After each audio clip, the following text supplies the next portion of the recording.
V.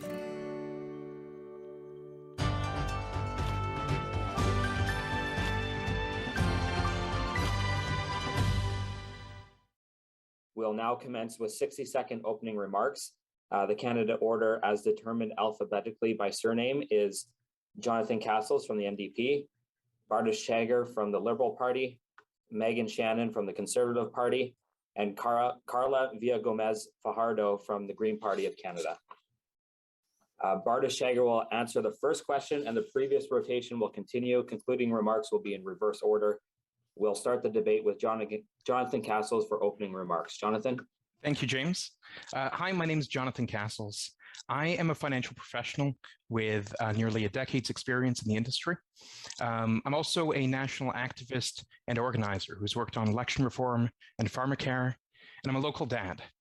Today, I dropped off my son for his second day ever of kindergarten, and my wife and I are also expecting our second child just in the next few weeks. I'm running to be your member of parliament because life has just become too expensive for too many people in Waterloo. Whether that's the cost of housing, to rent, or to own, for prescription medications and other healthcare, the burden of debt that people have been forced to take on, or the looming cost of climate change. We have a government that has talked a lot about solving these issues, but hasn't delivered despite lots of opportunity. Waterloo should be represented by someone who is determined to solve these issues, because the status quo isn't working for the people of Waterloo, and I will. Thank you.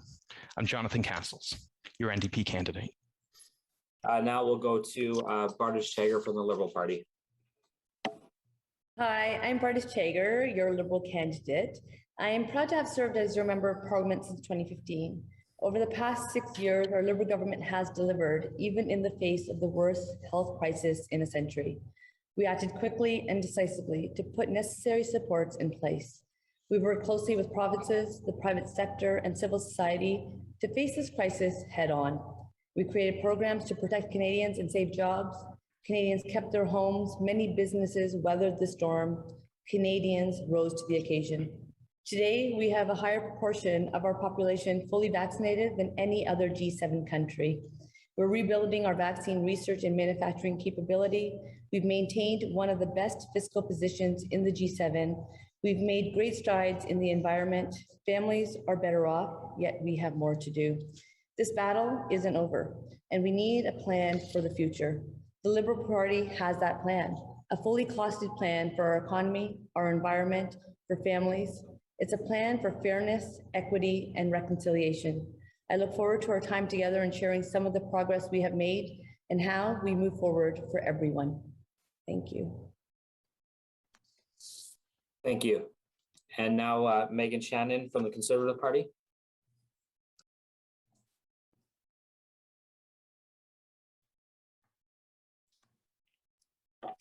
Megan, I think you're still on mute there. Sorry about that. Hi, thank you. It's great to be here. Thank you to the KW Chamber of Commerce for hosting this forum, and thank you to the people who've tuned in. It's a pleasure to be joined by other Waterloo candidates from all parties. My name is Megan Shannon. I'm the Conservative candidate for Waterloo. I've lived in the region for over 20 years. I did my PhD in geography at the University of Waterloo. I'm a former manager of a youth shelter in downtown Kitchener. I served at-risk youth. In the last couple of years, I've been working provincially in public policy, in Indigenous affairs, energy, and natural resources and forestry. This election will be a choice between a comprehensive Conservative plan that will deliver on commitments to deliver good jobs for Canadians, address the housing crisis, lead us through recovery, and restore public finances, versus more of the same. Canada's Conservative is the only alternative to secure the future for all of us, to restore competency, transparency, accountability to government, and to ensure that Canada is prepared for future crisis. I know many of you did not want this election, but we have a choice ahead of us. We can choose to help get Canada back on track, on its feet, and build our economy back. With the Conservatives, you will get Canada's recovery plan to secure jobs, health, the environment, and Canada's economic future. Thank you, Megan. And now to Carla Villamuzo from the Green Party. Awesome, thank you for that. I'd like to thank the KW Chamber of Commerce for holding this event, as well as James, you, the moderator, for participating in this. So I am the Green Party candidate. My name is Carla Villamuzo. I'm running in this election because time and time again, I have seen Canadian politics. It doesn't really seem to be working for regular Canadian citizens.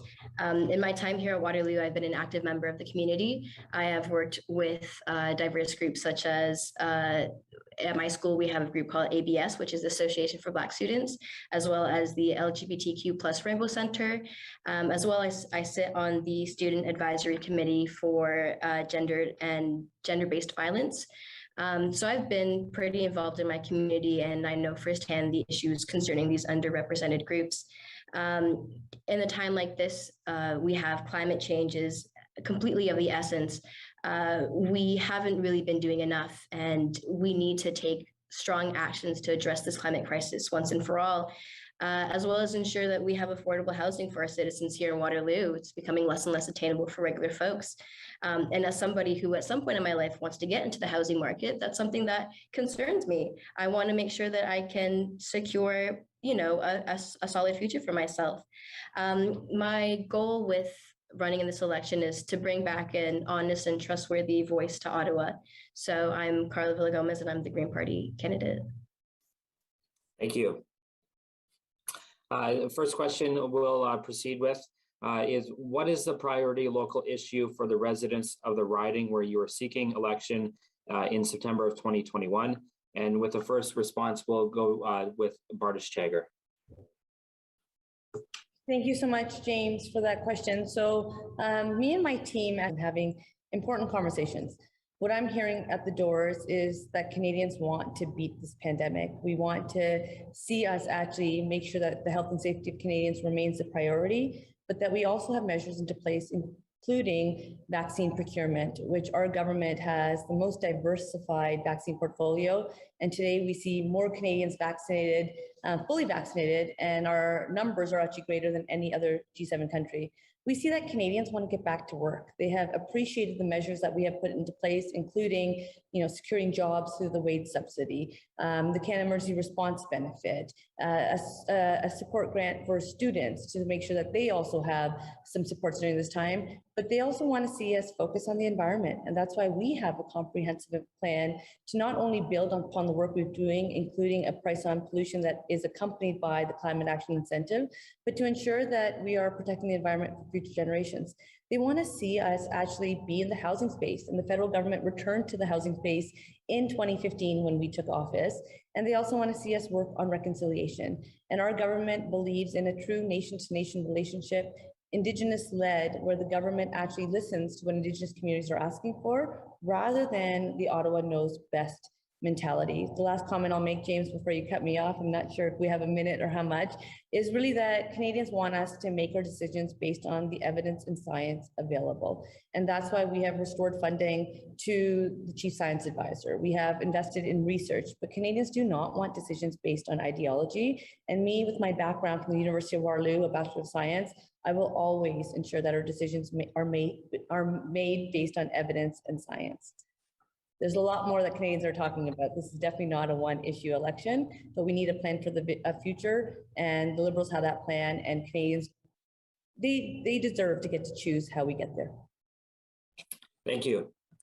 With the same question to Megan Shannon, what is a priority local issue for the residents of the riding where you're seeking election?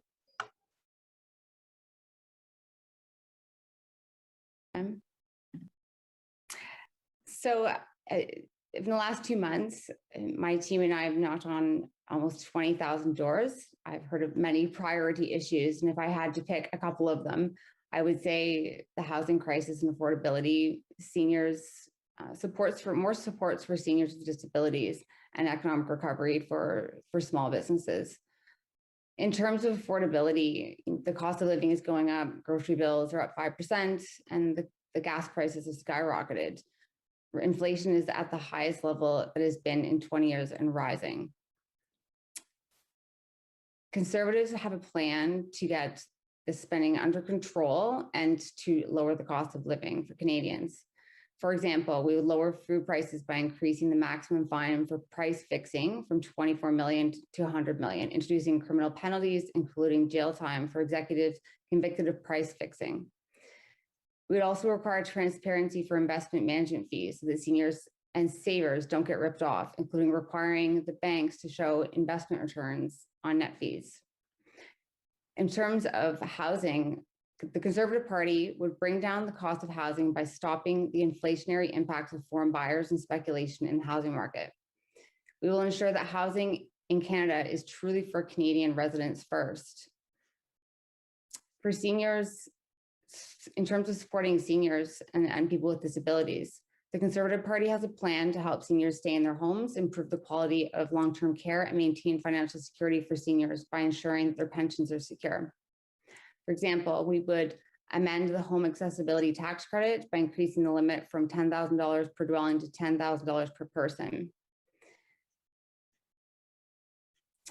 We would also break down the barriers for people with disabilities. For example, we would double the disability supplement in the Canada Workers Benefit from $713 to $1,500, providing a major boost to lower income Canadians with disabilities on top of the increase in the Canada Worker Benefit. And for small businesses, Canada's Conservatives have a strong plan to get the economy back on track and to help small businesses. For example, we would launch and rebuild the Main Street and introduce a tax credit. This will provide 25% tax credit on amounts up to $100,000 that Canadians personally invest in small business over the next 2 years. We will give a strong incentive for Canadians to invest their money to help entrepreneurs rebuild this country. I'm hearing a lot of issues in Waterloo region, and these are some of the top priorities. Thank you. We'll move on to Carla with the same question. What is the priority local issue for the residents of the riding?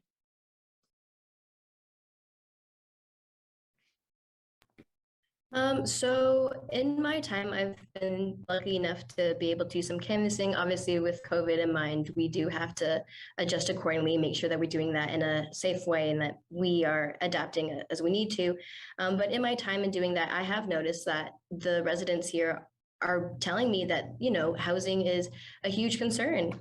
If it's not for them themselves, if they already have a home, they're concerned about their children. How are their children, going to get into the housing market?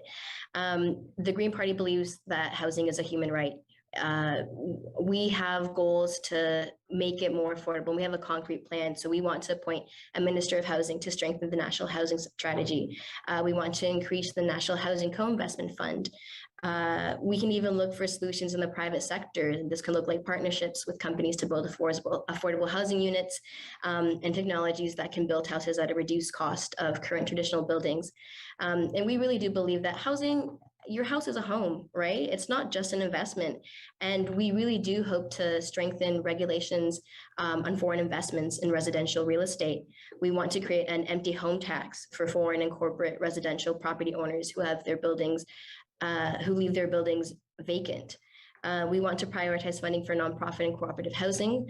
As well, I have heard from the folks here in Waterloo that they're concerned about how are we going to recover from this pandemic. A lot of people have suffered both physically and financially from this pandemic. Some people's jobs are at risk if they haven't already lost it. So my party looks to innovate and create a post-pandemic green economic recovery. We have the opportunity of a lifetime to invest in a post-pandemic green economic recovery. When we look at Canadian history, we find ourselves in difficult times. Say, for example, World War II, we pivoted as we needed to, and we found solutions that worked for Canadians. This can look like transitioning away from fossil fuel economies to non-renewable energy sources. And a lot of these Canadians do care about this because this is, we all share the world that we live in. We all share the air we breathe, the water we drink, the food that we eat. This is an issue that concerns every Canadian to at least some capacity. So my party hopes to address the concerns of the citizens here at Waterloo and hear what they have to say and work with municipal, federal, and local officials to make that possible for folks here in Waterloo. Thank you, Carla. Jonathan, same question. What's a local priority issue for the residents of Waterloo? I mean, well, I'll talk about three sort of broad categories here. But the first one is affordability. People are concerned about whether or not they can afford to live in Waterloo and what the future looks like for them here. So part of that is housing, and I know we're going to talk a little bit about housing later, but making sure that there are enough homes for people who live here, because no amount of financial support is going to help people enough to get into a home if there aren't the homes for them to live in. Health and security is a huge thing. This pandemic has shown some huge holes in the systems that we rely on to care for one another. And we need to take steps very quickly to make sure that those holes are filled and that we're doing better moving forward. So that includes things like long-term care. Public long-term care has outperformed private long-term care for people living there. That includes things like addressing climate change and moving forward on things. I'm frankly amazed that there's two candidates in this debate who during a climate crisis thinks it's a good idea to build more pipelines.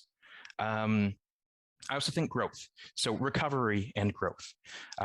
Waterloo has an amazing technology sector that positions us really well to be a world leader in things like healthcare, in growing the green economy, in the new infrastructure that we need.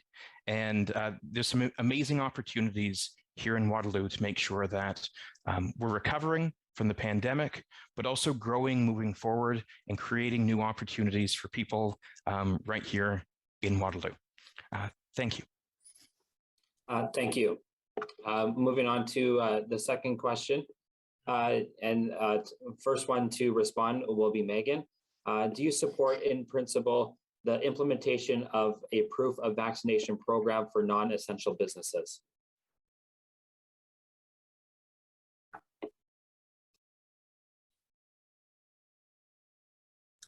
Yeah, still on mute. Sorry, I keep on doing that. It happens all too often. Personally, I'm a proponent of vaccines, and I encourage everybody who is willing and able to get vaccinated. Vaccines are an effective tool to stop the spread of COVID-19.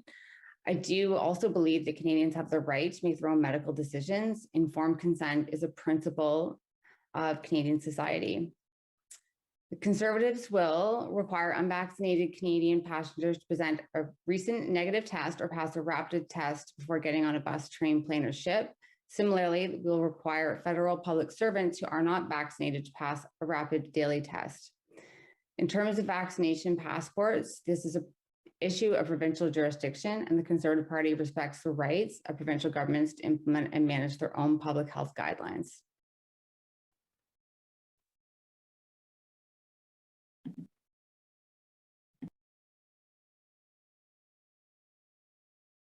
Carla, same question for you about mandatory vaccines and the implementation of a proof of vaccination for non-essential businesses.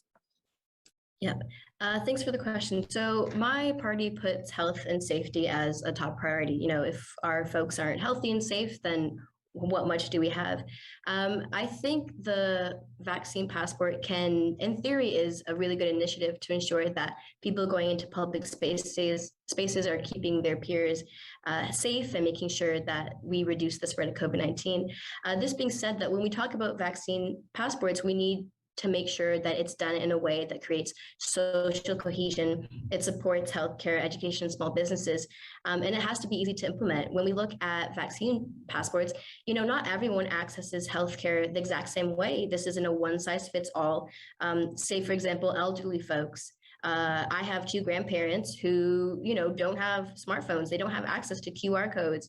There are some, you know, folks who aren't very tech savvy. There are folks in rural and remote areas who don't, you know, participate in the health system the same way we do. And I do potentially see the divisiveness for these certificates. I do acknowledge that it is only temporary and it's not going to be a permanent measure. However, it needs to be a plan that doesn't leave anybody behind. We have to make sure that we're reaching people where they are, and we can do that by conversations with local officials and hearing from them firsthand what really needs to be done in their local ridings. So for vaccine passports, I think in theory it's good, but we just have to make sure that we're not leaving people behind in this effort. Thank you. And Jonathan, for implementation of proof of vaccination program. I mean, the short answer to the question is yes. We know that small businesses, business owners want to make sure that their employees and their customers are safe. And this is a tool that we can create that will enable them to do that. And it's something that it's important for us to do.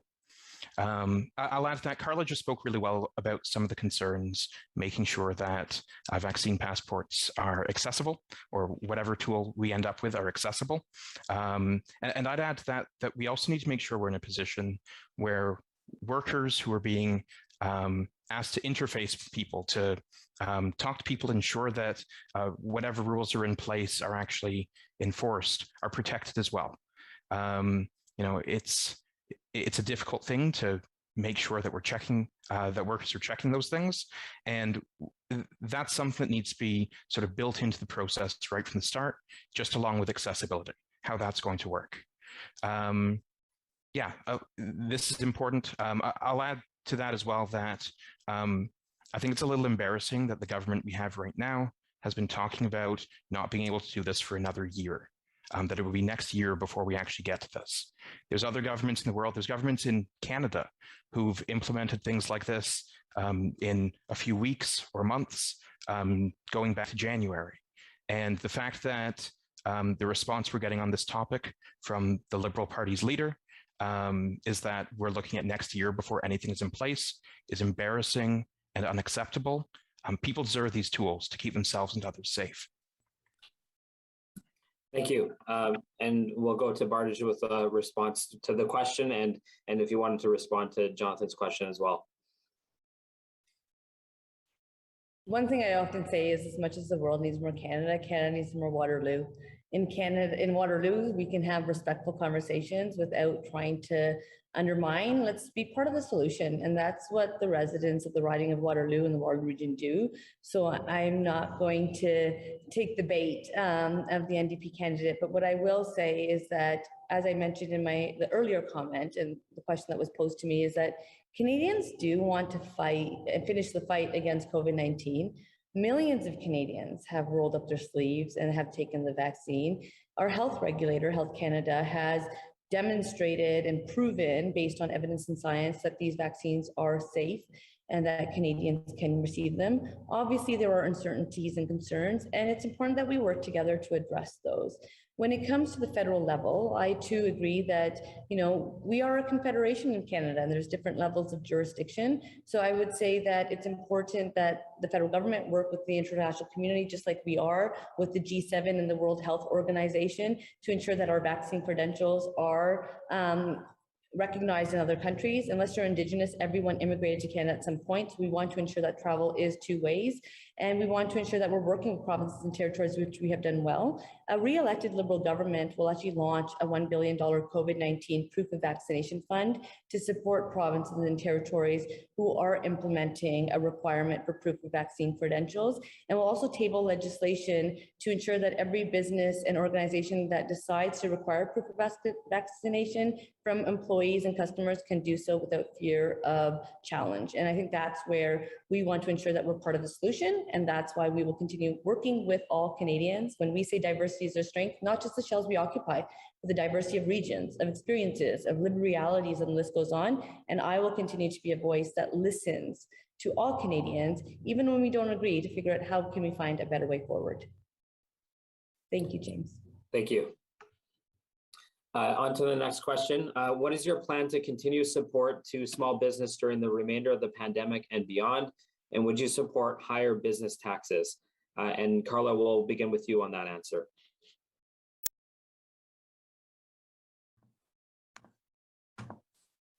So when we talk about small businesses, we see the pandemic really disproportionately affected small businesses. I think when we look at the pandemic, it's honestly just highlighted the things that are the inequalities that already existed in our society, right?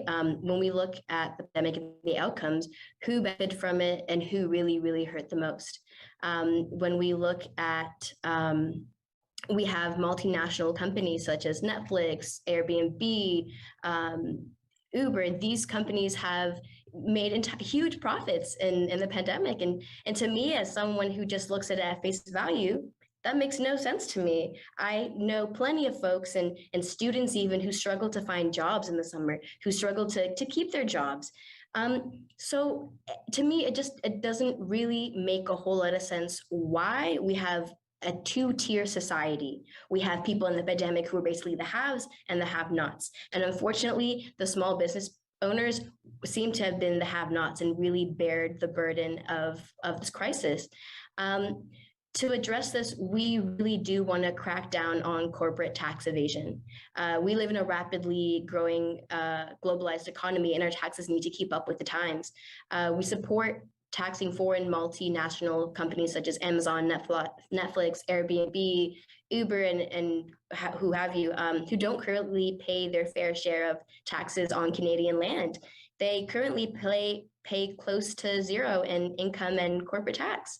So this burden really should not be on the backs of regular Canadians. We need to close these loopholes. We need to end offshore tax dodging and hold companies accountable and provide the CRA, the Canadian Revenue Agency, with the resources to enforce this. We also need to add some corporate tax on transnational e-commerce companies, as well as eliminate tax havens. We need a fair scale and more levels to our tax structures. Currently, we have about 3 tax brackets.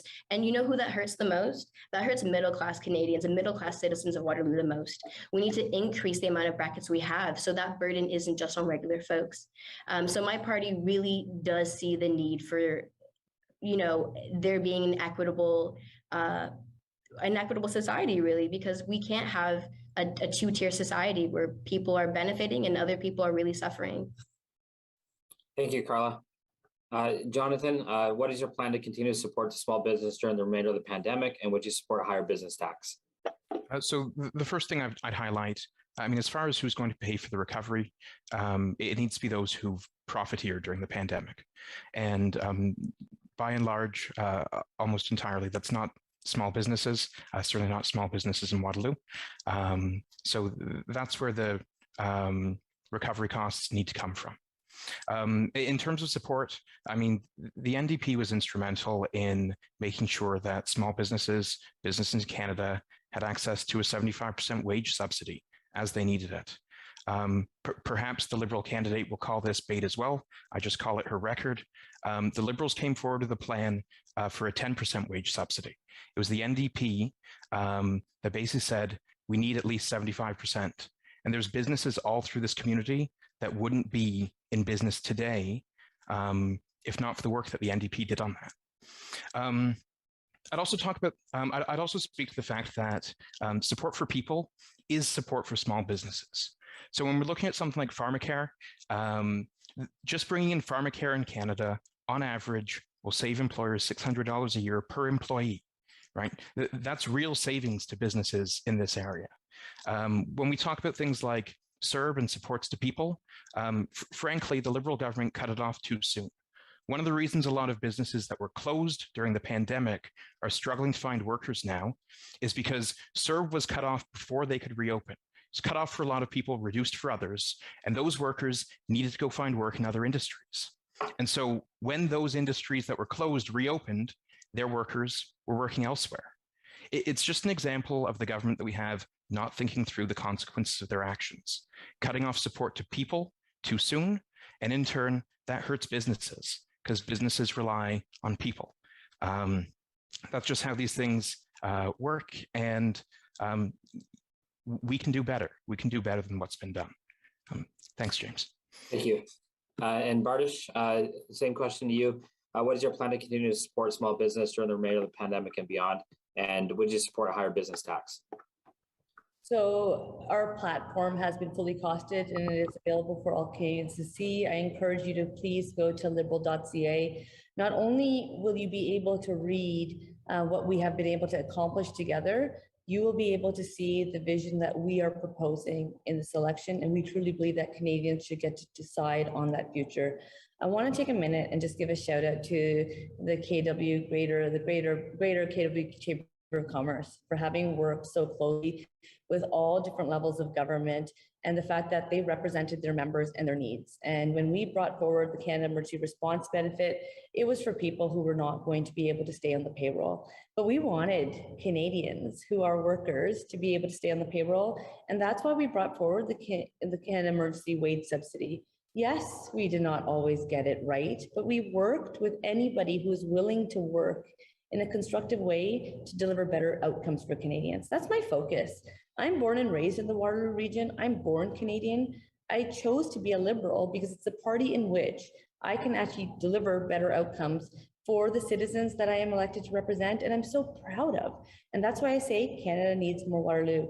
I would say that it's important that Canadians know that a re-elected Liberal government will extend the Canada Recovery Hiring Program to March 31st. Within the previous budget that we shared, I received a lot of phone calls in regards to will these measures to keep people on the payroll continue. And we had actually put a measure within there to make sure that they don't end in September if the pandemic continues, and that we actually do have the ability to ensure that some certainty is there. I want to give a quick shout out to our job creators, our small business owners, the people who are the backbone of our economy. And that's exactly one of the first things we did after conversations about modernizing our tax code.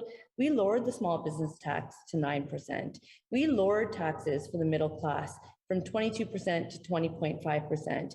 In 2015, prior to us taking office, there was not that tax bracket for the wealthiest 1% of Canadians, and we brought in a 33% tax bracket as we committed to in our platform. There is a party that definitely voted against it, and that's where it's not about bait, it's actually about how do we get through this? Canadians are hurting. We have seen the inequities that exist within our society. This pandemic did not create them, but it sure has exposed them. And I, for one, want to help do something about it. And that's why I want to continue working with everyone to figure out how do we move our country forward for everyone. Thank you. Thank you. Megan, what is your plan to continue to support small business during the remainder of the pandemic, and would you support a higher business tax? Thank you for the question. Prior to the pandemic, Canadians had voiced their deep concern over the reckless and inefficient spending of our hard-earned tax dollars, and feeling that very little benefit was provided while the cost of living skyrocketed.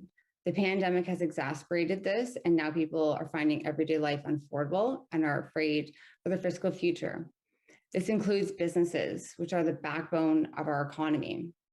I received an email just yesterday from someone who owns a catering business who's really, really struggling, and saying that the supports are not targeted enough.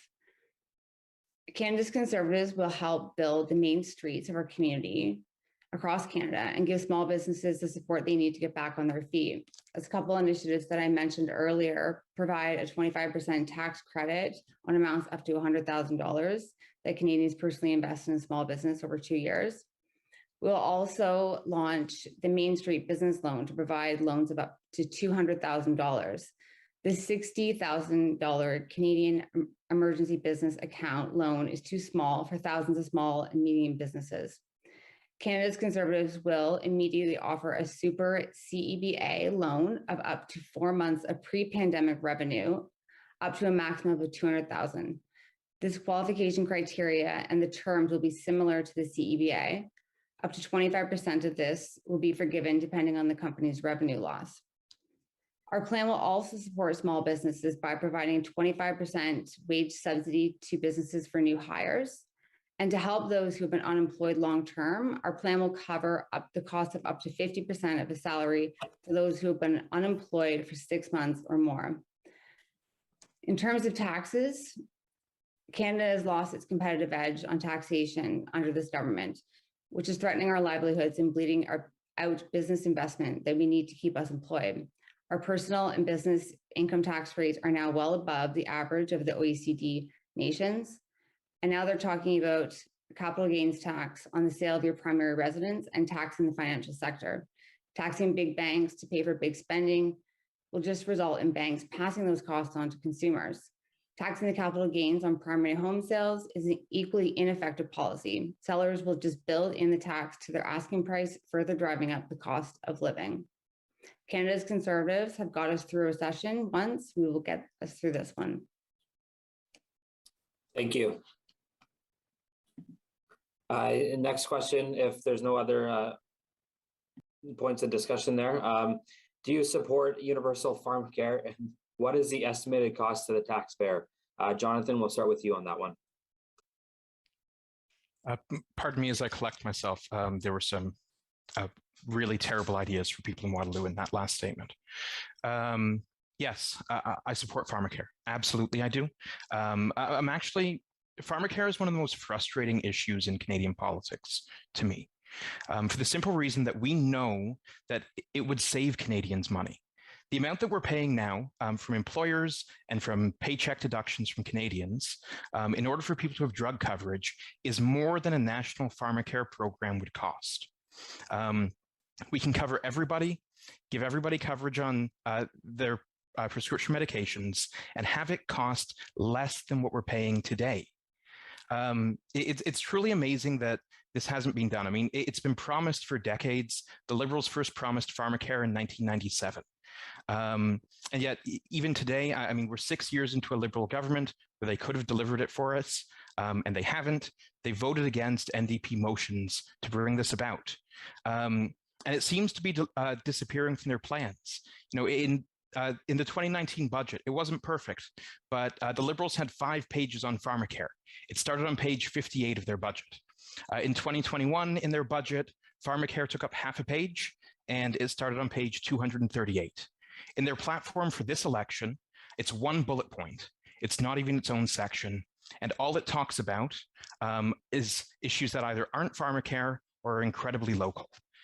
The only action that they have to speak of when it comes to Pharmacare is a very, very recent, immediately before the election promise agreement with PEI, which all it's doing is filling holes that don't exist here in Ontario, don't exist in Waterloo.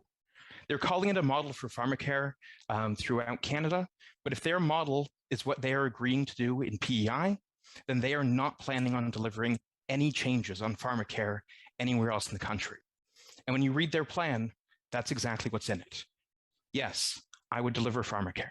Pharmacare is incredibly important. It's something Canadians deserve. It's something Canadians need. And the NDP is committed to it. Thank you. Bardish, same question. Do you support universal Pharmacare, and what is the estimated cost to the taxpayer? So I would actually have to say that I did agree with some of the answer previously given, and I would just state some of what the federal government has been able to do. Today in Canada, unlike prior to our government being elected, we are bulk buying medications. What I'm hearing from our NDP candidate in Waterloo is that each province and territory who has both the right and responsibility to deliver healthcare, that there is different formularies across the country as to what is their coverage for. So we believe that by bulk buying, we can actually save Canadians money, and that's part of the work that we have started to do. We also believe that when it comes to rare diseases, not only do we need research, we need to ensure that the federal government plays a role in ensuring that supports are in place. We have already started to do that. I do believe that we have to work closely with provinces and territories, and we've actually had a really good relationship with provinces and territories when the pandemic hit. And they recognize that the federal government is not imposing on their jurisdictions. We just want better outcomes for all Canadians. And that's why the importance of collecting disaggregated data, making sure that we're actually bringing about a plan that we can deliver on. And that's where I would just say to the NDP candidate that what is the approach then to work with provinces and territories to ensure they all sign on? The landscape we had when we were elected is very different than the premiers we're having to work with today. And that's why we will continue to stay focused on Canadians and what they need. We will continue to stay focused on better health outcomes, including prevention. And that's why we continue to invest in a publicly funded healthcare system. That is a clear position. I have to say, James, really quickly, just to go to the Conservative candidates' points, I do believe that Canada needs more Waterloo. We are better than misinformation. Nowhere in our platform does it say that the Liberal Party or a Liberal government that is re-elected will increase taxes on capital gains for primary residents. That is so far from the truth. And actually yesterday, Justin Trudeau was on national news answering that question. And so I just want everyone to know, Canadians, that is not the intention, but we want to ensure housing affordability. We want to ensure that people who are purchasing houses and flipping them pay their fair share. We want to ensure that first-time homebuyers are able to actually purchase a home, live in that home, be part of our community and contribute in meaningful ways.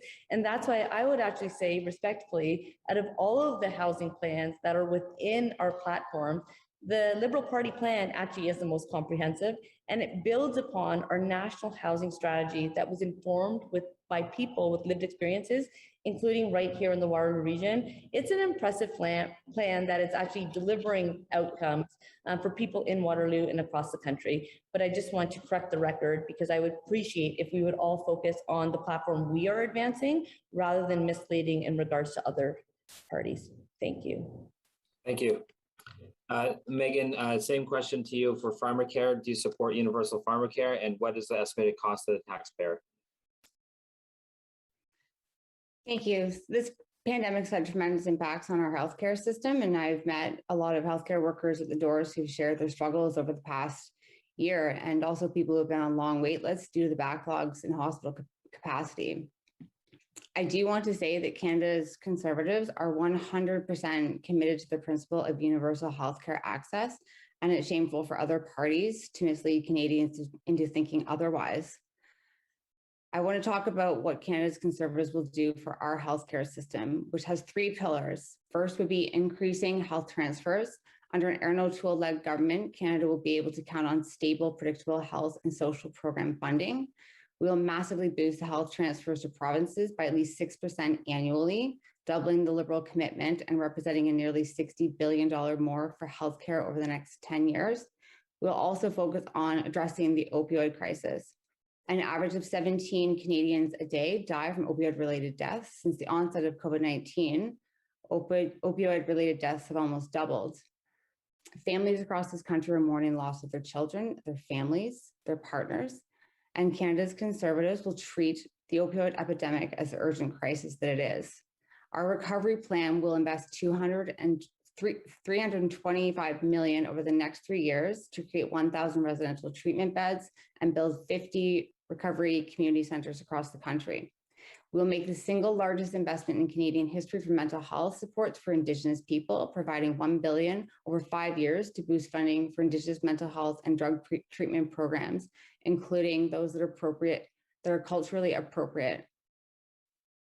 We'll partner with the provinces to ensure that naloxone kits are free across Canada. And in terms of mental health, this pandemic has deepened the mental health crisis, particularly for youth. A Conservative government will work with the provinces to invest in mental health transfers. We will encourage employers to add mental health coverage to their employee benefit plans or boost their coverage by offering a tax credit of 25% of the cost of additional mental health coverage for the first 3 years. As someone who has worked with As someone who's worked with at-risk youth, I've seen firsthand the impacts of mental health and addiction, and I would make mental health, addiction, and health a priority if I was elected member of Parliament for Waterloo. Thank you. And Carla, same question. Do you support universal Pharmacare, and what is the estimated cost to the taxpayer? Yes, thanks for the question. So of course, we put health first, and Pharmacare is part of health. Canada is the only industrial nation with universal healthcare that doesn't have publicly funded prescription drug coverage. We also, Canada pays the second highest rate among developed countries for pharmaceuticals. So when I see these numbers, I think there's a clear problem, and do we have a clear solution? I know Ms. Chagger mentioned that the intention was X, Y, and Z, but at the end of the day, Canadians don't care about intentions. Canadians care about results, right? Intentions might be meaning well, but at the end of the day, results are what matters. When we look at our healthcare system, we were able to come together and make a nonpartisan healthcare system. So I fully believe we're able to do that for Pharmacare. When we talk about the pandemic, Insurance and work benefits provide a lot of drug coverage and other health supports. But in the pandemic, for the folks who have lost their jobs, that means they've also lost their benefits. They've lost their insurance. And the folks who've lost their work are now left lost, and how are they going to pay for these things? When we look at things like insulin, if you live with diabetes, insulin is not covered. Drugs for MS are not covered. Cancer treatment drugs are not covered. And a national system would eliminate this. We need to make sure that folks who are living with chronic illnesses don't have to worry about, am I going to be able to afford these medications, or am I going to go without it? And these folks don't really have an option. Privatized prescription drug coverage, dental benefits, addiction prevention and rehabilitation programs don't need to be only accessible to the few who can afford it. Right now in Canada, we're seeing an increasingly growing gap between who can access certain programs in Canada and who can't. We essentially have a two-tier health system. Right? We have a system where wealth opens the door to a full range of care, things like mental health access, things like if you are struggling with addiction, and especially in a time like the pandemic, people unfortunately are self-medicating. It's a really tough time to be, especially as a young person. People are unfortunately self-medicating, and not everyone has the luxury to access these programs. So we need to make sure that no one gets left behind, and health should not be a two-tiered system. Everyone should have access to health and proper health care. Thank you. Thank you. On to the next question. What are your ideas for addressing the housing crisis, ownership and rentals in Waterloo region? And we'll begin with Bardish Chagar on that one. So I'll just start off by, I hope we get to talk more about healthcare later, because I want to have this exchange with this great group of people. But just on the question, I'll say that when we took office in 2015, part of what we committed to was actually the federal government coming back into the housing space. For far too long, the federal government had been offloading it onto provinces and territories, but we have a role to play. It was Pierre Elliott Trudeau, who was the Prime Minister at the time, who invested in cooperatives. And many of these communities are today mortgage-free. That money is now ensuring the maintenance and decency of these places. Every Canadian deserves a safe and affordable place to call home. And that's why we have a national housing strategy. The national housing strategy is today a $70 billion plus strategy over 10 years, which not only builds new, but actually restores and repairs where possible. The Waterloo region has benefited by being part of both of the tiers of the Rapid Housing Initiative, which means from the day funding is received and shovels are on the ground, units are available 12 months later. We have also brought in measures, and I really do hope people take the time to go check out our platform for rent to own. We have also committed to bringing in a program where people under the age of 40 years old are able to invest into an account so that they can use that money directly for a down payment. Right now, people can use, money against their RSPs, but they have to pay it back and they're taxed on it if they don't. And that does not help better outcomes. And so therefore, I would actually say the federal government's been a really good partner with the provincial governments across the country. And where that was not possible, we've started working directly with municipalities. Clearly, there is a lot more to do, and that's exactly why I believe that we need to continue building upon the plan where today we have a federal government who has re-entered the housing space, is working with provinces and territories as well as municipalities to ensure that every Canadian has a place to call home. And that's where if you go to a place or to our national housing strategy, you will be able to actually see the details of it, including the outcomes we have achieved thus far, because we want to be held to account and we want to ensure that every Canadian has a safe and affordable place to call home. Thank you. Megan, same question for addressing the housing crisis in Waterloo region. Thanks. This is definitely a topic that comes up very often when I'm knocking on doors. A lot of families particularly concerned about their children being able to afford a home. Some of the residents in Waterloo I've spoken to have recently had children move out of the region because they can't afford to stay here, and that's very unfortunate. The rising cost of homes and the housing crisis in general is something that definitely needs to be addressed. So the conservative plan would implement a plan to build 100 homes over the next, 1 million homes over the next 3 years.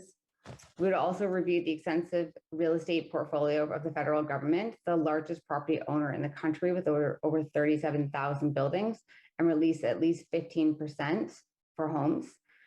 We would build more homes near publicly funded transit. We provide more Canadians with a path to home ownership by making it easier for families to get a mortgage. We would ban investors from buying homes here if they're not planning to move to Canada. We'd encourage foreign investment in affordable purpose-built rental housing for Canadians. We would stabilize the real estate market by increasing the number of homes being built and addressing the unfair and corrupt practices that have driven up prices, such as money laundering. And we would also address the cost of renting a home by partnering with municipalities to bring the private sector to bring in new rental units into the market. Finally, we are a strong believer in addressing the housing crisis of Indigenous communities, and we would implement a for Indigenous by Indigenous housing strategy in the spirit of reconciliation. Thank you. And Carla, what are your ideas for addressing the housing crisis, ownership and rentals in Waterloo region? So my party does have a handful of ideas. Fundamentally, it stems from the belief that we do think housing is a human right. I think everyone has the right to a home and, a place to sleep at night and be safe. We will appoint a minister of housing to strengthen the national housing strategy. We will increase the National Housing Co-Investment Fund, look for solutions in the private sector, and this can look like partnerships with companies to build affordable housing units and technologies that build houses at a reduced cost of traditional buildings. And we firmly believe that your house is a home. It's not just an investment. We need to strengthen regulations of foreign investments in residential and real estate, create the empty home tax for foreign and corporate residential property owners who leave these buildings vacant, prioritize funding for nonprofit and cooperative housing. And when we do talk about housing, I'm not sure any of the other parties really appreciate the breadth that you might be able to afford a house, but we need to realize that a lot of people, unfortunately, are, one wildfire, a flood, an economic downturn away from losing their home security. I think people don't appreciate the fact that things like forest fires aren't just happening in faraway lands. This isn't happening, in foreign nations or only in BC. This is happening in our own backyards. In just the year 2020, we had 592 forest fires in Ontario alone. This year, and the year's not even done yet, we've had so far 1,174 forest fires. So it might be great that you're able to afford a house and whatnot, but the reality is that the safety of our homes is also in jeopardy. What happens if a forest fire comes to your area? What will you do? You'll be left without a home. We can't talk about housing without talking about the environment. These things go hand in hand, and we need to address that with the plan that matches the scale of this crisis. Housing doesn't need to be a luxury that only a few people can afford.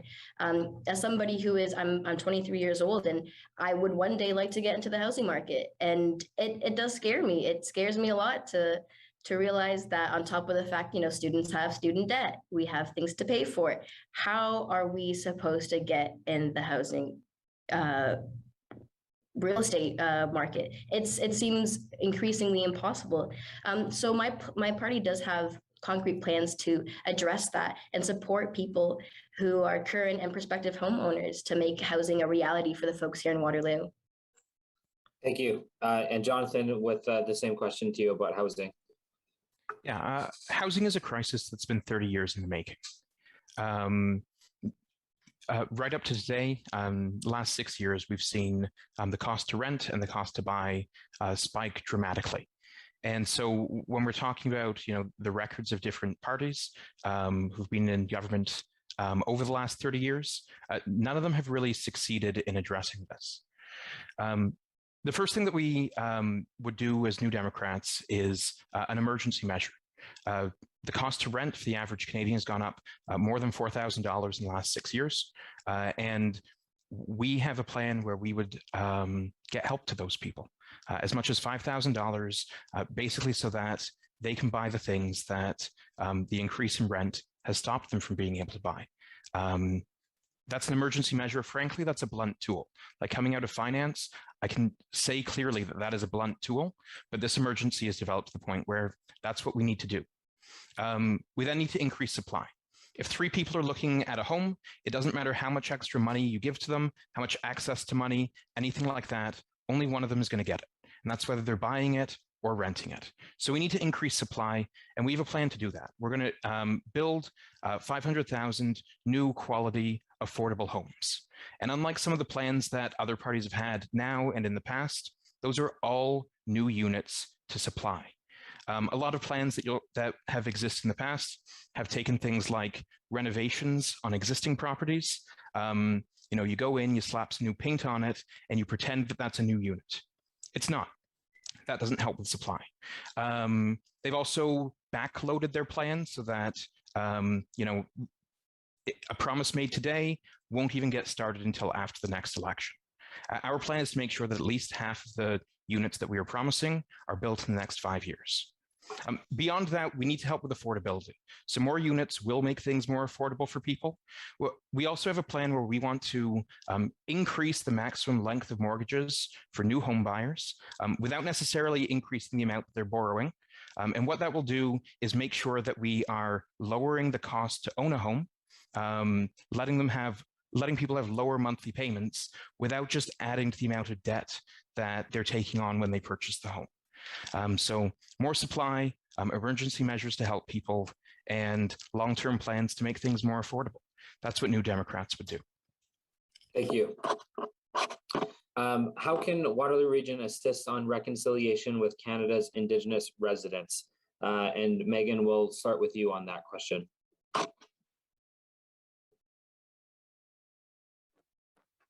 Thank you. I'm very pleased that we got to this question. It's a very important issue.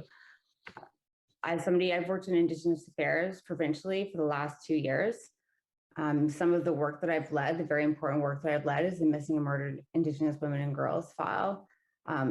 This is an issue that deserves a great deal more attention. I've also seen the tragedy that's unfolded in many First Nation communities with opioid addiction, mental health, and suicides. Many Indigenous communities lack adequate housing and drinking water, problems that never seem to be at the forefront of the priorities. Communities like Nescantaga should not be persistently without clean drinking water. I've also seen the amazing work that can be done by Indigenous communities. Many jobs are created through partnering with local mining and energy companies.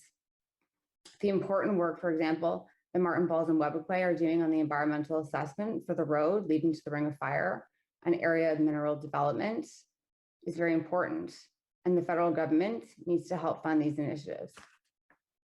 The Conservative Party supports treaty rights and the process of reconciliation with Canada's Indigenous people. The Conservative government also created the Truth and Reconciliation Commission as part of the 2007 Indian Residential School Settlement Agreement, which recognized the Indian residential school system had a profoundly lasting and damaging impact on Indigenous culture, heritage, and language. Much intergenerational trauma has resulted from residential schools. A Conservative government would be a reliable partner in addressing the housing needs of Indigenous communities, implementing a for Indigenous by Indigenous housing strategy. We would support innovative approaches to addressing the crisis of mental health challenges and addiction, such as land-based treatments development and developed and managed by Indigenous communities as part of this plan to deliver culturally appropriate addiction treatment and prevention services to First Nation communities in high needs. We would work collaboratively with Indigenous rights holders and commercial harvesters to develop management plans which fulfill the rights recognized in the Marshall decisions, protecting the sustainability of our fisheries and ensuring coastal communities can thrive. We provide $1 billion over 5 years to boost funding for Indigenous mental health and drug treatment programs. We will work with First Nations and other Indigenous groups to ensure they are partners in prosperity and the development of our natural resources by creating the Canadian Indigenous Enterprise Corporation. Finally, we would encourage Indigenous communities and resource development companies to work together to promote mutually beneficial conversations between Indigenous communities and resource project developers. We would provide 10 million per year to organizations that foster collaboration and encourage partnerships between the groups. Thank you. Carla, same question. How can the Waterloo region assist in reconciliation with Canada's Indigenous residents? Thank you, James, for the question. I think this is a very important question that has gone on for far, far, far, far too long. Canada has a profound legal and moral obligation to reconcile and provide restitutions for the colonial relations marked by violence, displacement, cultural and physical genocide, and forced assimilation. This has completely undermined the cultural, governance, and economic foundations of the Indigenous peoples of this land. And I just want to take a moment just to apologize to all the Indigenous people who time and time again do not get heard by any of the governments that have currently existed. Time and time again, our governments have never, ever done enough for Indigenous folks. And it's completely heartbreaking because this ultimately is their land. We all share this land, but it's ultimately their land. So I want to apologize that unfortunately our governments have not been doing enough for Indigenous folks.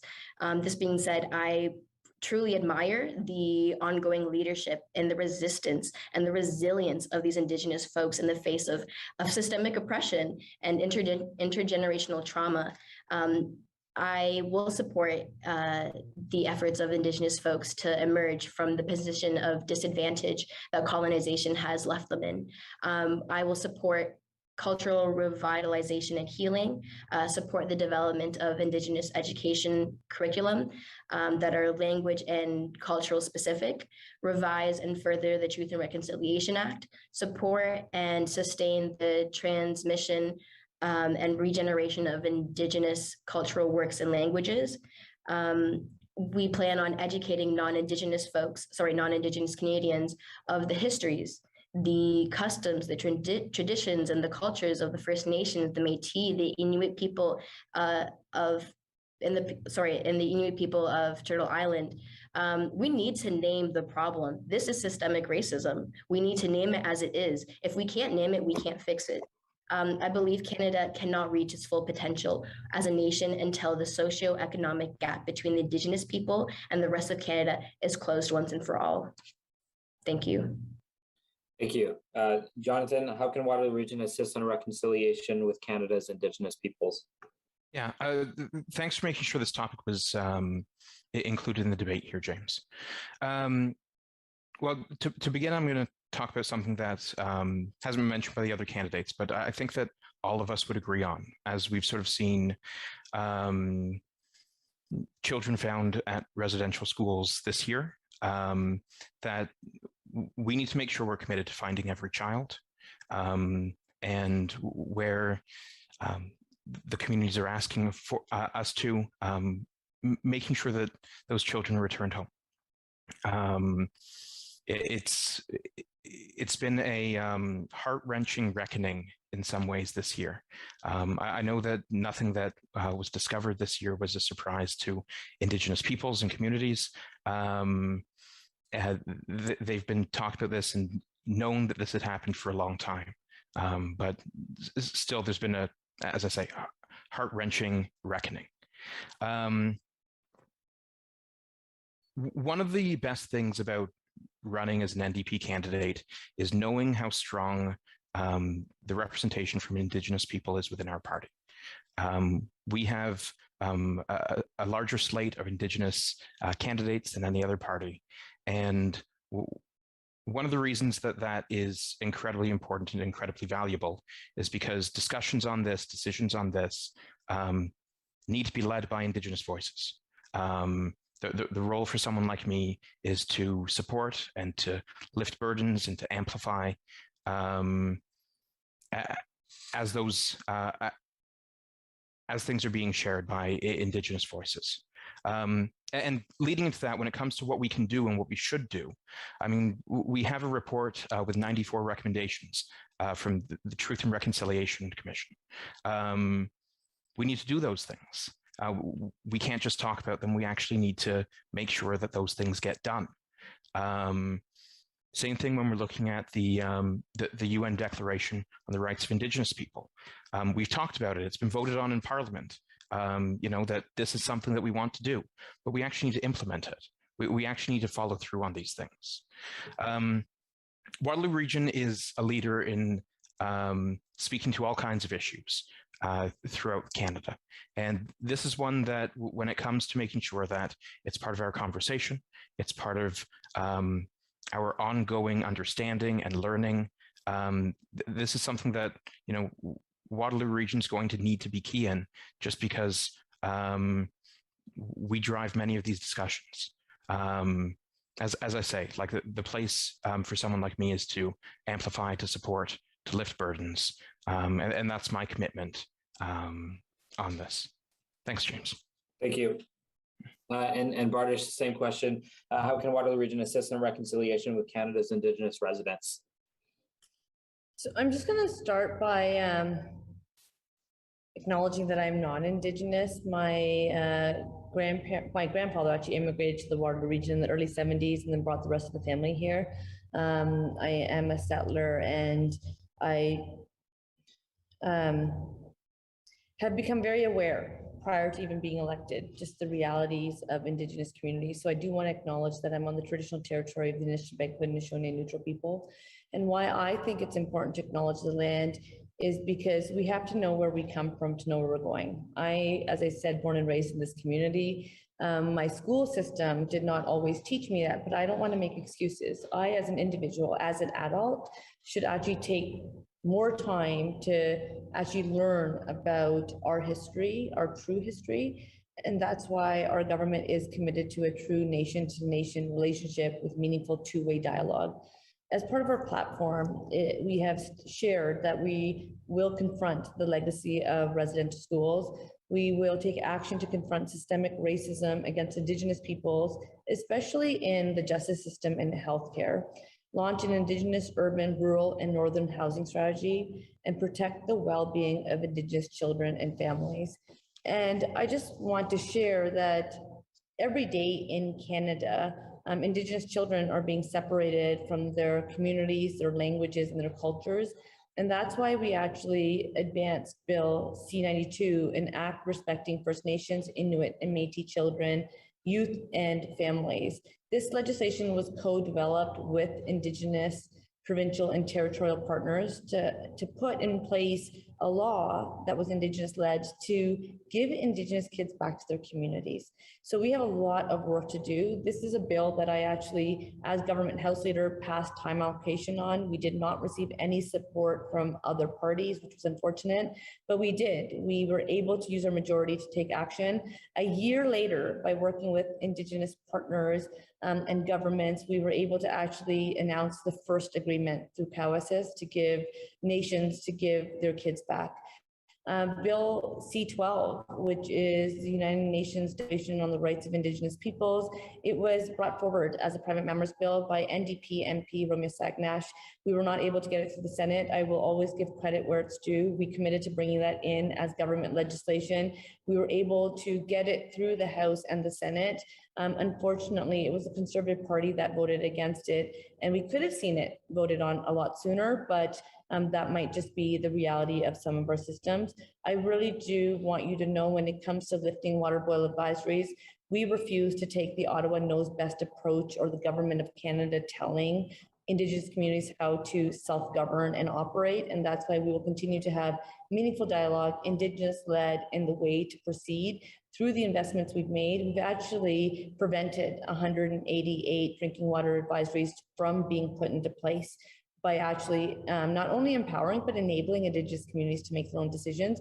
I will continue on the path to reconciliation. When it comes to the TRC recommendations, you can see it's publicly available. 80% of them have been delivered on or on way, but we refuse once again to take the Ottawa knows best approach that has not worked in our history, because we do believe that we need to work as partners with Indigenous communities. And I would just say 2 ears, 1 mouth, where a federal government actually listens twice as much as they speak.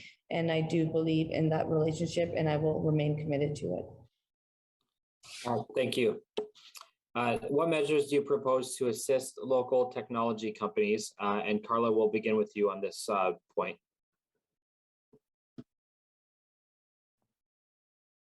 Thanks for the question.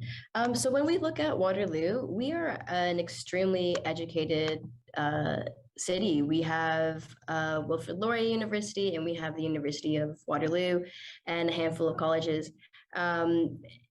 As a student of Wilfrid Laurier, I do appreciate the fact that, you know, students do contribute a lot to research. In terms of solid actionable measure, currently we have the Natural Science and Engineering Research Council of Canada, which it currently announced a new national strategy for research partnerships on July 12th of this year. And the primary goal with that is to protect Canadian research and science. With this being said, though, there is some red tape with that. Some international students aren't able to participate to the same capacity. I really do believe that when we all work together, we can bring forth the best, and we need to include our international students. And we have the opportunity of a lifetime to, you know, invest in these new technologies and invest in research. We have these amazing schools and an amazing workforce of students, so we need to take advantage of that. We also need to incentivize these developments of green technology as well. I think that's the direction that the world is moving in, and that's, you know, without doubt. So we can either choose to be followers or we can choose to be leaders. I firmly believe that Canadians are all leaders by heart, and we need to remember that. We need to, you know, pave the road forward. We currently in the KW region, we have Sustainability Region Waterloo. It's the first ever green economy hub created by, I believe it was Mike Morris. We have Green Economy Canada. We have the Heartwood Institute, which was funded by the Greens. It's a political think tank that supports green politics. In terms of skill training in new technologies, we can index graduate funding and scholarships that keep up with inflation. For instance, if you're a master's or doctorate student in Canada and you received a scholarship for master's students, it's 17,500. For a graduate student, it's 35,000. This number is the same from 2004. So this number does not keep up with inflation. This number does not keep up with the cost of living. So increasing funds for that, increasing funding for the Canadian training benefit, which allows individuals to help pay for training costs, including having their courses paid for if they're looking to get micro credentials. At the moment, that access to that funding is $250 per year. That sounds like pocket change, and that's not enough. $250 in 2021 in Waterloo does not get you very far in the educational world. So just investing in our students and investing in our population, because we really do have a huge educated population, and we would be remiss to not take advantage of that. Thank you. Jonathan, what measures do you propose to assist local technology companies? Yeah, so when I talk to local technology leaders, I hear about things like education. Education is huge. Making sure that we have people educated and trained to work in those industries is something that we need to make sure we're on top of. And we need to make sure that people aren't chased out of pursuing that because of the cost of education. So when we look at things like the amount of student debt that people have to take on to go to school and things like that, we have a plan to help people. We have a plan to make sure that when people come through school, educated, trained, that they're not being held back by a mountain of debt. Our plan would forgive about 20% of all student debt in Canada in its first year, and it will continue to help people in need after that, move on to student grants instead of student debt, and eventually make post-secondary public education, because it's a public good, just like high school or elementary school. That's where we want to get to. Beyond that, there's some major infrastructure challenges in Waterloo. So we know that we need all-day two-way go. That's something that would connect Waterloo to nearby regions and help local businesses incredibly. We know that Waterloo should be a world leader in all kinds of things. We're already a world leader in technology, and that positions us to do things like we create some of the greatest health science centers and research centers in Canada by forging relationships between the technology industry we have and the health sector. Same thing with green energy. Same thing with infrastructure. I mean, these are things that we can do. And this is the support that local industry needs to grow. And then beyond that, it's going back to much of what we talked about. Waterloo needs to be an affordable place to live. We need to get the housing crisis solved. We need to help people with their medical bills. We need to make sure that people are able to live and survive and thrive here. And that's what's needed to support our tech industry. Thank you. Bardish, same question to you. What measures do you propose to assist local technology companies? So I actually just want to, I'm actually really proud of our record as a Liberal government. And I just want to share that since 2015, we brought in the country's first ever innovation and skills plan. We introduced the first ever national intellectual property strategy. We invested more in clean tech and med tech than any other government in Canada's history. We created a strategic innovation fund and net zero accelerator to spur innovation and accelerate growth in Canada's business. We attracted highly skilled global talent through the global skills strategy, and we introduced that. So I have to give a shout out to local tech companies and leaders, including Communitech and the Chamber, for actually helping the government be able to bring in talent that was needed even faster. So we know that the spirit of innovation requires more than just tax cuts. It requires a belief in science, ambitious partnerships between government, academia, and the private sector, and a plan to invest in the freshest, most innovative ideas out there. I always say the best natural renewable resource in Waterloo, it's our people, it's our brain economy. People from across the country and around the world choose us not only for our institutions, but actually the way we advance. And that's why the federal government has invested in modernizing labs.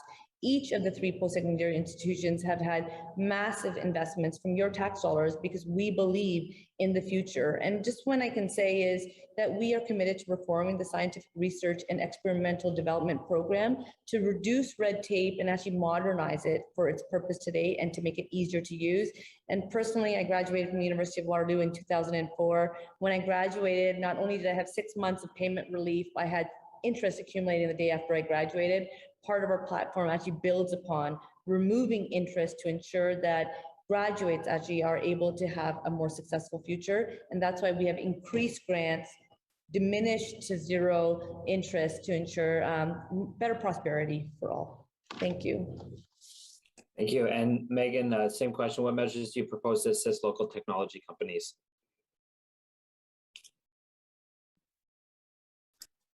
Thank you for the question. Waterloo has one of the world's most talented workforces.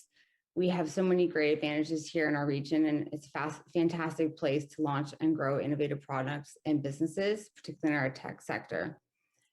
Unfortunately, far too often, Canadian innovators run into barriers. Instead of scaling their businesses in Canada and creating jobs, they're pushed to move to the US or elsewhere to build their businesses. A conservative plan would look to position Canada as a world leader in technology and end the innovation drain.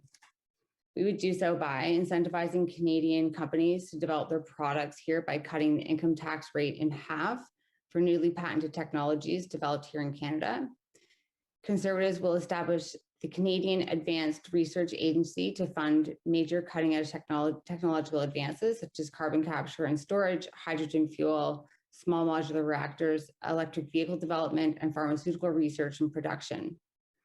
And we'll also make it more attractive to invest in small tech startups by introducing the use of flow-through shares, which is based on the model that Canada has as a world leader in mining finance. Thank you. We're getting fairly close to the end of the forum, so we'll proceed with closing remarks from candidates.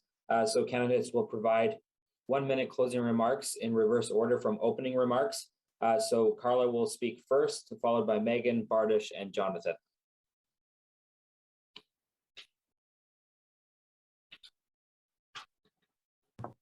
Ooh, sorry about that. I think I had myself muted for a second. I want to thank the KW Chamber of Commerce for hosting this wonderful event, and I'd like to thank my fellow candidates who were able to make time in their busy schedules, and everyone who was able to attend in the audience. Based on the points that I've made, I hope that it's been clear. I've been able to bring the message across that I want to bring back honesty and integrity to Ottawa. Too often we have politicians who kind of get caught up in what it is to be a politician, and I want to be a voice for the community that is a real voice, a voice that is an advocate, a voice that is an activist first. For myself, this has been, obviously I have not lived perhaps as long as some of my other competitors, but I hope to use that as my strength, that I can connect with the youth of Canada. And it's a huge population, you know, eventually we will be inheriting this earth, and it's something that I hope to make a priority of mine. This has been a passion of mine from a very long age. I remember attending my first protest when I was 10 years old. I remember I had created my first green initiative when I was 10 years old as well. Even today, I just went to a climate action protest, and I was actually the Green Party was the only party that was there. So if anything, I hope that my voice can come across as just an honest voice that actually wants to get involved on a community level. And I really do believe that when we talk about governance, I think authority should be derived from the willingness and the consent of the people, and it should not be derived from threat or force. You know, we need to empower Canadians to make educated choices. And I hope that that's something that resonated with everyone here. And I hope that you can trust in me to be that voice for the folks here in Waterloo. Thank you so much. And I'm the Green Party candidate. Thanks, Carla. Megan, we'll go to you for closing remarks. First, I just want to say that I'm really disappointed that the environment and climate change wasn't a topic of this debate. The Conservative Party has a very strong climate and environment plan, and I encourage everybody to check it out on our website. As someone who has a background in the environment, I'm just disappointed we didn't get to talk about it. However, it was a pleasure to be here today, and it was a pleasure to be here with all of the candidates, and I thank you for the healthy discussion and conversation. To the residents of Waterloo, I would say if you're worried about more debt, more unemployment, and more of the same, there is only one choice, and that's the Conservatives. The Conservative Party released their platform well ahead of this election to show Canadians that we are a party with a serious plan on how to move forward as a country. Our plan is to secure jobs, restore accountability to government, tackle the growing mental health and addictions crisis, secure the countries who are not left unprepared for future crises, and get the economy back on track. The Conservative Party led us through the Great Recession, and we were ready to lead again. And finally, to the residents of Waterloo, I have thoroughly enjoyed getting to know you and meeting you at your doors. Thank you for sharing your struggles, your concerns, and your stories with me. I know now more than ever why I want to be in public service. Thank you. Thank you. And Bardish, we'll go to you for closing remarks. Thank you for the opportunity to participate in this debate. I think you can all see clearly the choices you need to consider. This election is about Canadians choosing the vision for the future of our country that you support. The Liberal Party has put forward a plan, a fully costed plan that builds on the work that we have been doing together. It's a plan for our economy, a plan for our environment, for families and children. It's a plan for fairness, equity, and reconciliation. Our platform includes the progress we have made, and it echoes your feedback as to how we can continue to build an even better and consciously more inclusive Canada. I've had the honor and privilege of serving as your member of parliament, and I still have the fight in me to do even more for our community and country. I often say, as much as the world needs more Canada, Canada needs more Waterloo. I appreciate the exchange we have had today and you for taking the time to engage. I want to thank the organizers and the team who brought us together. Every vote matters. I ask for your support. I hope I have provided you with reasons to vote for me, Bardish Chagar, so that together we can keep moving forward for everyone. Thank you. Thank you. And Jonathan, will end with your closing remarks. Thanks. So first, I'd like to thank the other candidates. I'd like to thank the KW Greater Chamber of Commerce for hosting, and for everyone watching. Thank you too. I think I want to leave everyone here today with a question, which is, what is this election about? For some people, I know it's an election of credibility, of hearing similar promises, similar commitments from different people, and asking the question, who will deliver them? Who's had the opportunity to deliver them and hasn't? I think for other people, it's a question of, why was this election called in the first place? Any party that wants to work together on issues that are important to Waterloo, I think, had partners in Parliament to do that. The only reason to call this election really was because one party wanted a majority. And there was something said earlier by the Liberal candidate when we were talking about wage subsidies, and they admitted that they didn't always get things right, that their plan wasn't as good as the one that the NDP brought back. And I find it incredibly arrogant to come back after saying something like that and running an election where the point from the party's point of view is to get a majority and cut out the input from other parties that was required in the last couple of years to get things like that right. When it comes to things like electoral reform, we have a government that's broken promises. When it comes to Pharmacare, affordable housing, and student debt relief, we need people who don't just want to study them and then trot out the same promises next election. We need people who want to deliver on these things. These things are important to me, and I won't back down. And that's why, if these things are important to you and your family and your friends, I would ask that on September 20th or sooner at advanced polling, you vote for me, Jonathan Castles. Thank you. Thank you. On behalf of the Chamber and Rogers, I'd just like to thank all candidates for taking the time out of their busy schedules to participate in this forum. Also, if you're a resident of Waterloo, the election date is rapidly approaching, so please ensure you're aware of your voting location. The Chamber and Rogers hope this forum has provided some relevant information and perspectives on your issues of concern. Thank you so much and have a great afternoon. Thank you, James.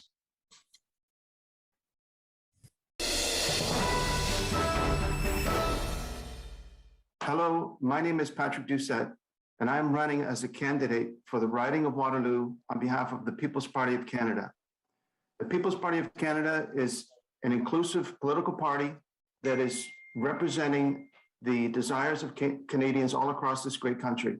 Over the last 18 months to 2 years, we've faced a number of challenges, as you're well aware. In particular, we want to fight on behalf of small businesses that have been shut down, locked down. We want to fight to protect your freedom of speech rights. And also, very recently, we've come under a situation where we're facing basically a medical tyranny that is being followed by the other major political parties, both the Liberals and the Conservatives. We want to fight for Canadians and give them the option. We're not anti-vax, we're not pro-vax, we are pro-choice. We want to give Canadians the options to choose the medical treatment that is best for themselves. People are in fear of losing their jobs based on these requirements, and they're also worried about being able to send their children to school. These are very real threats that are facing Canadians all across our great country. On a local level, for my riding of Waterloo, we're also concerned about the affordability of housing, homelessness, drug issues, many things, and we want to support our police. And we have many local issues as well that I would like to fight for on your behalf. If you vote for the People's Party of Canada, vote for me as your candidate, send me to Ottawa to work for you. I greatly appreciate your vote of confidence and the tremendous response that we've had in the community over these last few days leading up to the election. And I'm very thankful that you've opened up your hearts and your votes to me and telling me that you're on our side. Thank you so much for supporting the People's Party of Canada. We are fighting for you. Thank you.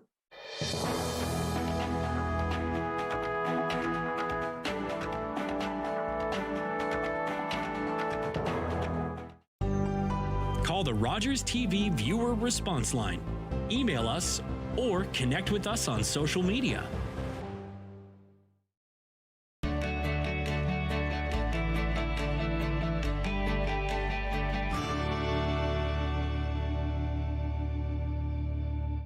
October 5th, 2014, my daughter was hit by a train.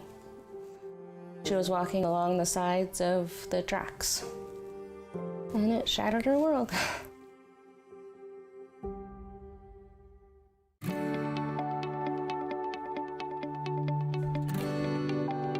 You're watching Rogers TV.